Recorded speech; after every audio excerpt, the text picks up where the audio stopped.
அன்பர்களே, நண்பர்களே, உங்கள் வாழ்வின் இனிய காலை வணக்கம்.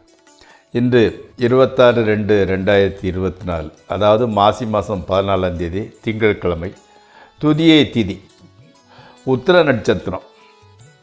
அப்போது உங்களுக்கு இன்றைக்கி ராகு காலம் காலையில் 7 to 9, யமகண்டம் 10 to 12. நல்ல நேரம் காலையில் 6 to 7:30 வரைக்கும், அதே மாதிரி சாயங்காலம் 4:30 to 5:30 வரைக்கும். நீங்கள் உபயோகிக்க வேண்டிய கலர், அதாவது வெண்மை, அதாவது வெள்ளை கலர் சர்ட். அதே மாதிரி தவிர்க்க வேண்டியது, போடக்கூடாதது பச்சை கலர். ஆமாம். அதே மாதிரி சாப்பிட வேண்டியது கோதுமையில் செஞ்சது, கோதுமை ரவை உப்புமா அல்லது சப்பாத்தி. காலை 8:11 வரைக்கும் மகர ராசிக்காரங்களுக்கு சந்திராஷ்டமம் நடக்குது. அதற்கு மேலே கும்பராசிக்காரங்களுக்கு சந்திராஷ்டமம் நடக்கிறது. இப்போது 12 ராசிகளுக்கு உண்டான பலன்களுக்குள் செல்வோம். முதலில் மேசராசி.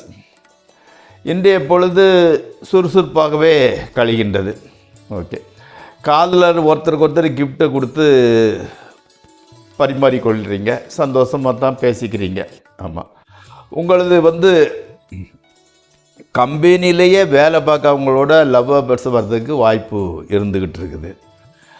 மலேசியா, துபாய் போன்ற நாடுகளுக்கு செல்ல ஒரு சான்சஸாக இருக்குது, வர்றதுக்கு வாய்ப்பு வருது. வந்தால் போயிட்டு வாங்க, அதனால நல்ல முன்னேற்றமாக தான் இருக்குது.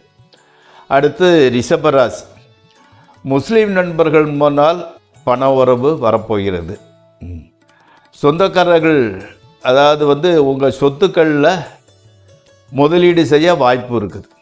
அதாவது காசை வேஸ்ட் பண்ணாமல் ஏதாவது இன்வெஸ்ட்மெண்ட், நான் மூவபிள் ப்ராப்பர்ட்டியில் இன்வெஸ்ட் செய்கிறதுக்கு வாய்ப்பு வந்துக்கிட்டு இருக்குது. ஆமாம். மக அல்லது மகன், அதாவது உங்களோட சில்ட்ரன், குழந்தைகள், மகள் அல்லது மகன் வெளியூர் செல்லக்கூடிய வாய்ப்பு வருது. ஆமாம். வேலையில் ரொம்ப பர்ஃபெக்ட், அதில் மாற்றுக்கிறதே கிடையாது. எல்லோராலும் வேலையில் மட்டும் நல்லா பார்க்குறீங்கன்னு ரொம்ப அப்ரிஷியேட் பண்ணுறாங்க. ஆமாம். அதே மாதிரி தொழில் பிஸ்னஸ் பண்ணுறவங்களுக்கு கூட நல்ல ப்ராக்ரஸ் நல்லா தான் போய்கிட்டு இருக்குது. அடுத்து மிதுன ராசி. வெளிநாட்டு நண்பர்களுடன் வியாபாரமாக பேசி அக்ரிமெண்ட்டு போடுறதுக்கு உண்டான வாய்ப்பு நடந்துக்கிட்டு இருக்குது. லாபத்தை நீங்கள் கூட லேண்டில் தான் இன்வெஸ்ட் பண்ணுறீங்க, வேறு எதுலேயும் இன்வெஸ்ட் பண்ணுறதில்ல.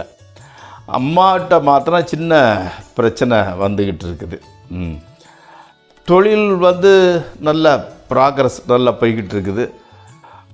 மகள் அல்லது மகன், அதாவது உங்களோட குழந்தைகள் படிப்பில் கொஞ்சம் இன்ட்ரெஸ்ட் கம்மியாக இருந்துக்கிட்டு இருக்கிறாங்க, கொஞ்சம் கண்டித்து வைங்க. கணவன் மனைவி உறவு நல்லா தான் போய்கிட்டு இருக்குது, அதில் கூட எந்த விதமான பிரச்சனையும் இல்லை. அடுத்து கடகராசி. அதாவது வயதான சுற்றத்தினர், ரொம்ப வயசானவங்கள சந்திக்க வேண்டிய சூழ்நிலை வருது. சந்தித்து மரியாதையாக பேசுகிறாங்க. உங்களை பற்றி அவங்களுக்கு தெரியாது இல்லையா, நல்ல பையனாக இருக்கிறியே, நல்லா இருக்கிறியே, வாழ்த்துக்கள்னு உங்களை வாழ்த்துறாங்க. ஆமாம். இன்ஜினியரிங், ஆட்டோமொபைல்ஸ் துறையில் உள்ள மாணவர்களுக்கு நல்ல ஒரு கோல்டன் ஆப்பர்ச்சுனிட்டி, பொன்னான வாய்ப்பு கிடைக்கிற நாள் இது. அதே மாதிரி வாடகைக்கு வீடு தேடுறவங்களுக்கு நல்ல அழகான வீடு கிடைக்குது. பாடியில் மட்டும் ஓவர் ஹீட், உஷ்ணம் அதிகரிக்கிறது.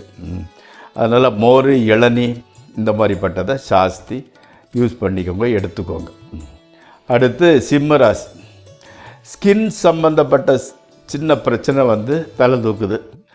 ஆமாம். பச்சை பயிர் இல்லையா, பைத்தம் பயிர்னு சொல்லுவாங்க, அதை பொடி பண்ணி தேய்ச்சி குளிச்சிங்கன்னா அது பெர்மனண்ட் சொல்யூஷன், ஸ்கின்னில் அலர்ஜி வராமல் அது பார்த்துக்கும். ஆமாம். அதாவது நீங்கள் ப்ரமோஷனை எதிர்பார்த்துக்கிட்டு இருக்கிறீங்க, அது வரமாட்டுது. உங்களை விட டேலண்ட்டு கம்மியானவங்களுக்கு அந்த ப்ரமோஷன் போயிடுது.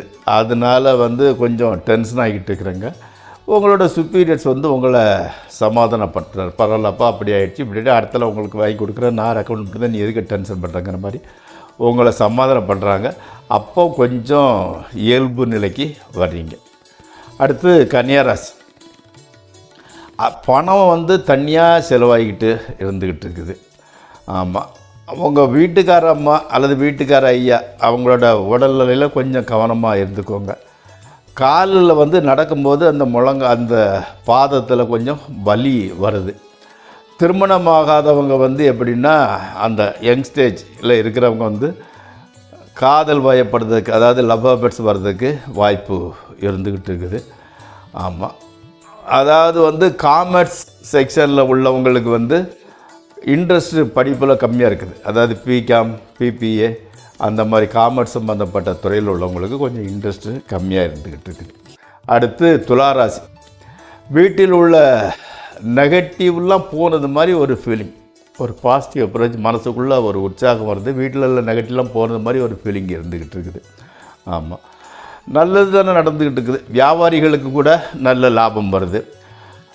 தாய் வழி வீட்டு சொந்தங்களோட விசேஷங்களுக்கு போயிட்டு வாரீங்க. உங்கள் அம்மாவோட ரிலேஷன் வீட்டில் ஏதோ ஃபங்க்ஷன் நடக்குது, அதுக்கு நீங்கள் போக வேண்டிய சூழ்நிலை வரைக்குது, போயிட்டு வாங்க. ஆமாம், குழந்தை வந்து கர்ப்பம் தரிக்கிறதுனால ஒரு பிரச்சனையும் கிடையாது. ஆமாம், எல்லாம் சரியாகிடுது. அப்போ வந்து எப்படின்னா கன்சீவ் ஆகாமல் இருக்கிறவங்க கன்சீவ் ஆகிறதுக்கு உண்டான வாய்ப்பு இருக்குது. டாக்டர்கிட்ட போகணும்னு நினச்சிருக்கிறீங்க, அதுக்குள்ளேயே அது சரியாகிடும். அடுத்து விருச்சிக ராசி. வீடு, வாகனம் இதெல்லாம் வந்து சுத்தம் இல்லாமல் என்னமோ கொஞ்சம் துடைக்காமல் வைக்காமல் பார்க்குறதுக்கே கொஞ்சம் இதாக அருவருப்பாக இருக்கிற மாதிரி இருந்துக்கிட்டு இருக்குது. அந்த போஸ்டலில் படிக்கிறாங்க இல்லையா, அஞ்சல் வழி கல்வின்னு சொல்லுவாங்க இல்லையா, அந்த இதுவங்களுக்கு நல்ல பாடம் நல்லா புரியுது, நல்ல இம்ப்ரூவ்மெண்ட்டு இருந்துக்கிட்டு இருக்குது. வீட்டுக்கு வேலையை முடிச்சுட்டு வீட்டுக்கு வர்றதுக்கு லேட் ஆகுது. ஆமாம், நண்பரோட கொஞ்சம் பேசி கீசி ஜாலியாக இருந்துக்கிட்டு இருக்கிறீங்க.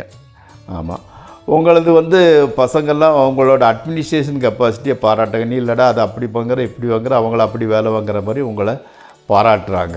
ஆமாம், எல்லாமே நல்லா தான் இருக்குது. இந்த ஃபைனான்ஸ் மட்டும் தான் கொஞ்சம் பிரச்சனை, நீங்கள் எதிர்பார்த்த அளவு ரொட்டேட் பண்ண முடியலை, அது ஒன்று தான் பிரச்சனை. ஓகே, அடுத்து வந்து தனுசு ராசி. மாணவர்களுக்கு கல்வி, அதில் படிக்கிறதில் இன்ட்ரெஸ்ட், நல்லா படிக்கிறாங்க. ஆமாம், பரீட்சையில் வந்து மார்க்கு வந்து வருது, நீங்கள் படித்த கொஸ்டினே வருது, அது ரொம்ப சந்தோஷம் இல்லையா? அந்த மாதிரி இருந்துக்கிட்டு இருக்குது. அடுத்தால வந்து பிளேஸ்மெண்ட்டு வருது இல்லையா, அதில் வந்து நீங்கள் செலக்ட் ஆகிறதுக்கு வாய்ப்பு இருக்குது, நல்லா ப்ரிப்பேர் ஆகிக்கோங்க. ஆமாம், அம்மாவுக்கு வந்து அந்த கைகால் வலி அப்பப்போ வருது, இப்போ இந்த மருந்து அதான் மூவு வாலினி தேய்ச்சி குணப்படுத்திக்கிறீங்க. அடுத்து மகர ராசி. மன உளைச்சல் ஜாஸ்தியாக இருந்துக்கிட்டு இருக்குது. மனைவியும் பேச்சு வந்து ரொம்ப எரிச்சலாக இருந்துக்கிட்டு இருக்குது. ஆனால் என்ன பண்ணுறது, சண்டை பெருசாயிரும்னு பொறுத்துக்கிட்டு போக வேண்டியது இருந்துக்கிட்டு இருக்குது. பல்வலி, பல்லில் கொஞ்சம் பிரச்சனை இருந்துக்கிட்டு இருக்குது. தண்ணீரை வந்து சுட வச்சு குடிங்க, எவனா உங்களுக்கு அந்த கூலிங் வாட்டரு அந்த தண்ணியில் இன்ஃபெக்ஷன் ஆகிறதுக்கு உண்டான வாய்ப்புகள் இருந்துக்கிட்டு இருக்குது. மெடிடேஷன் காலையில் பண்ணுங்கள், மைண்டை ரிலாக்ஸ் பண்ணுங்கள். புதிய விஐபிகளை சந்திக்க வேண்டிய சூழ்நிலை வருது. ஆமாம், அதாவது வந்து டீலு பற்றி பேசுகிறது, ஏதோ அக்ரிமெண்ட் போடுறது, இதெல்லாம் மேக்சிமம் அவாய்ட் பண்ணிக்கோங்க. இன்றைக்கு வேண்டாம், இன்னொரு நாள் வச்சுக்கோங்க. அடுத்து கும்பராசி. நீங்கள் சொல்கிறது அப்படியே இன்றைக்கி பலிக்குது. இன்றைய நாள் உங்களுக்கு வாக்கு, நீங்கள் எதை சொன்னாலும் அது பலிச்சுக்கிட்டு இருக்குது. ஆமாம், உங்களுக்கு பிடிச்ச நான்வெஜ் ஐட்டங்களை சாப்பிடக்கூடிய சூழலில் வருது. யார் கூட பார்ட்டிக்கு பிறகு உங்களுக்கு பிடிச்ச நான்வெஜ் ஐட்டமாக சாப்பிட்டுக்கிட்டு இருக்கிறீங்க. உங்களோட தளராத முயற்சிக்கு தகுந்த மாதிரி பலன் கிடைக்குது இல்லையா, அதுதான் உங்களோட உற்சாகத்துக்கு காரணம். ஆமாம், குழந்தைகள் உங்களோட நல்லா பேசி கேசி ரொம்ப சேர்ந்துக்கிட்டு இருக்கிறாங்க. மாணவர்களுக்கு வந்து எப்படின்னா அந்த விளையாட்டில் காட்டுற இன்ட்ரெஸ்ட்டை வந்து படிப்பில் காட்ட மாட்டேங்கிறாங்க, அதுலேயும் கொஞ்சம் ஆர்வத்தை செலுத்துங்கள். ஓகே, அடுத்து மீனராசி. அதாவது அந்த சிமெண்ட்டு, கன்ஸ்ட்ரக்ஷனு, லிக்கர் அந்த மாதிரிப்பட்ட இந்த ஷேரில் இந்த மாதிரி கம்பெனி ஷேரு வாங்கினா அதனால் லாபம் கிடைக்கிறது. உத்தியோகத்தில் வந்து ஈடுபாடு கொஞ்சம் கம்மியாக தான் இருந்துக்கிட்டு இருக்கு. ஆனால் கெட்ட பெயர் பார்க்குற மாதிரி மோசம் இல்லை, இன்வால்மெண்ட்டாக செய்ய முடியலை. ஆமாம், கூட பிறந்தவங்க உங்களுக்கு சப்போர்ட்டிவாக தான் இருக்கிறாங்க. ஆமாம், பேசுகிறது என்னமோ பட்டிமன்றத்தில் பேசுகிறது மாதிரி பேசுகிறீங்க. அவ்வளவு தூரம் பேசணும்னு அவசியம் இல்லை. ஓகே, கீப் இட் அப், பேசுங்க, அவ்வளோதான். இப்போது இந்த 12 ராசிக்கு உண்டான பலன்கள் நிறைவடைகிறது. உங்களுக்கு இந்த நிகழ்ச்சி பிடித்தமானதாக இருந்தால் சப்ஸ்கிரைப் செய்யவும், லைக் செய்யவும்.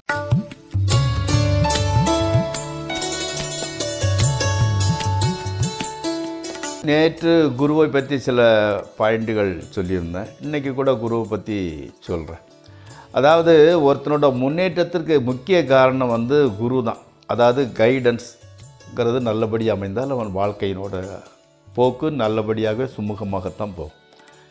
இப்போது ராமருக்கு வந்து வில்வித்தை மட்டும் இல்லை, அவன் வாழ்க்கையில் யாரை துணைவாங்கின வரைக்கும் எல்லாத்தையுமே செஞ்சு கொடுத்தது வந்து அவனோட குரு விஸ்வாமுத்திரர் தான். ஆமாம். அதே மாதிரி வந்து அரிஸ்டாட்டில் இருக்கிறார் இல்லையா, அவர் தான் மாவீரன் அலெக்சாண்டரை வந்து அவ்வளோ பெரிய வீரன் ஆக்குனது. அவருக்கு போர் நுணுக்கம் மட்டும் இல்லாமல் அவனோட பர்சனல் லைஃப் மட்டும் இல்லாமல் எதை சாப்பிடணும், எதை சாப்பிடக்கூடாது, எப்படி படுக்கணும், எத்தனை மணிக்கு படுக்கணும் எல்லாமே கற்றுக் கொடுத்தவர் வந்து மகா குரு அரிஸ்டாட்டில் தான். ஆமாம். அரிஸ்டாட்டிலோட சிஷ்யன் அலெக்சாண்டருங்க அளவுக்கு அவர் பெயர் பெற்றுட்டார். ஆமாம். அதே மாதிரி வந்து அந்த நாடு இல்லாமல் தெரிஞ்சுக்கிட்டு இருந்த ஒரு சந்திரகுப்த மௌரியனை ஒரு மகா சக்கரவர்த்தி ஆனது சாணக்கியன் என்கிற குரு தான். சாணக்கியனை பற்றி நம்ம எல்லாமே படிச்சிருப்போம். ஸோ எந்த இதாக இருந்தால் கூட குரு நல்ல குரு அமைந்துட்டால் அவனோட வாழ்க்கையில் பாதி வெற்றி கிடச்சிருது. அதே மாதிரி வந்து குருங்கிறவர் வந்து வயதில் சின்னவராக இருந்தாலும் அவருக்கு கொடுக்கக்கூடிய மரியாதையை நம்ம கொடுத்து தான் ஆகணும். அப்படின்னா சிலர் வந்து வயசான பழுத்தக்கிழமாக இருப்பாங்க, சிலர் வந்து யங் ஸ்டேஜ்லேயே குரு அந்தஸ்துக்கு வந்திருப்பாங்க. அப்போ அவங்ககிட்ட வந்து நம்ம மரியாதை கொடுக்குறது எந்த விதமான பாரபட்சமும் பாட்டக்கூடாது. மரியாதை கொடுத்து வாங்க, ஜெயிக்கலாம். எப்படின்னு கேட்டிங்கன்னா, சிவபெருமான் வந்து தெரியாததை முருகர் கற்றுக் கொடுப்பார் இல்லையா. அப்போ சிவபெருமான் என்ன பண்ணுவார், கீழே மண்டி போட்டு கையை கட்டி வாயை போற்றி தான் கற்றுக்குவார். அதுதான் குருவுக்கு கொடுக்கக்கூடிய மரியாதை. அது உங்களோட வயசில் சின்னவங்களாக இருந்தாலும் சரி, உங்கள் பிள்ளையாக இருந்தாலும் சரி, தம்பியாக இருந்தாலும் சரி, குருவுக்கு மரியாதை கொடுத்தே தீர வேண்டும். ஆமாம். அதே மாதிரி வந்து குரு இல்லாமலே கூட வித்தையை கற்றுருக்குறாங்க. உதாரணத்துக்கு வந்து ஏகலைவன்கிறவன் வந்து வில்வித்தையை பற்றி கற்றுக்கிட்டான். ஆனால் குருவை மாதிரி ஒரு பொம்பை செஞ்சு மானசீக குருவை ஏற்றுக்கிட்டு தான் இவர் கற்றுக்கிட்டார் அந்த ஏகலைவன். அப்போ அவர் கூட குருவை வச்சு தான் கற்றுக்கிட்டு இருக்கிறார். குருங்கிறவர் வந்து பாரபட்சம் பார்க்க மாட்டார். உதாரணத்துக்கு மகாபாரதத்தில் சகாதேவன் வந்து ஜோதிடத்தை சொல்லக்கூடிய ரொம்ப கற்று அறிந்தவர். இந்த கௌரவர்கள் என்ன பண்ணுவாங்கன்னா, அவங்க நாங்கள் ஜெயிக்கிறதுக்கு என்னப்பா பண்ணணும் அப்படின்னு கேட்டால் சகாதேவன்கிட்ட போய் கேட்பாங்க. மற்றொருத்தனா என்ன நினைப்பாங்க, நம்ம எதுக்கு அவருக்கு சொல்லணும், நம்மளோட எதிரிகள் இல்லையா, அவங்க தோத்தாத்தானே நம்ம ஜெயிச்சது மாதிரி வரும்னு நினைக்கல. அவங்களுக்கு வந்து நீ என்னைக்கு யுத்தத்தை ஆரம்பிக்கணும், எந்த மாதிரி இது பண்ணணும், அதுக்கு என்ன பரிகாரம் பண்ணணுங்கிறது கூட விளக்கமாக சொல்லி கொடுப்பார் சகாதேவன். அதுதான் ஒரு குருவினோட அம்சம். ஸோ ஜோதிடர்களை நிறைய பேர் குருவை மதிக்கிறாங்க. அவங்க பாரபட்சம் இல்லாமல் அவங்க வாழ்க்கைக்கு முன்னேற்றத்துக்கு தந்த இதை மட்டும்தான் சொல்லணுமே தவிர அவங்கள வந்து காசு நிமித்தமாகவோ பேருக்காகவோ இல்லாததை சொல்லி அந்த ஜோதிட தொழிலினோட தன்மையை குறைத்து விடக்கூடாது. இதுதான் நாம் உங்களுக்கு மீண்டும் மீண்டும் ஜோதிடத்தை கற்றுக்கொள்ள உங்களுக்கு சொல்லக்கூடிய விஷயம் என்னென்னா, ஜோதிடங்கிறது ஒரு புனிதமான தொழில். அதனோட பெருமைக்கு நம்மளால் எந்த இழுக்கும் நேர்ந்து விடக்கூடாது. நன்றி. நாளை மீண்டும் சந்திப்போம்.